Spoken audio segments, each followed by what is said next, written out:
রাত্রিবেলা অনেকটা দূর গিয়ে আমরা পৌঁছে গেছিলাম জাগ্রত ফাল্গুন মাসের কালী ঠাকুরের কাছে।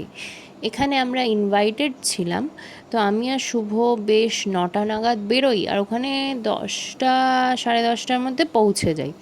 তারপরে ওখানে একটুখানি ঠাকুরের পুজো টুজো দেখে খাওয়া দাওয়া করে তারপরে ওখানের হিস্ট্রি শুনি। এই মাকে নাকি স্বপ্নে পাওয়া গেছিলো, আর স্বপ্নে পাওয়া এই মা খুবই নাকি জাগ্রত।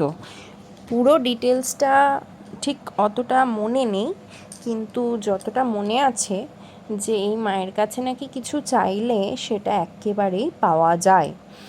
এই লোকেশানটা ছিল ডানকুনি থেকেও, চণ্ডীতলা থেকে অনেকটা ভিতরে। এখানে ভোগে কী কী ছিল সেই সব দেখালাম।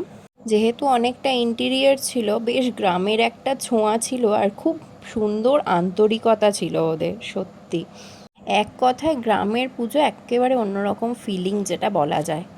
তারপরে অবশেষে আমরা 11:30টায় ওখান থেকে বেরোই।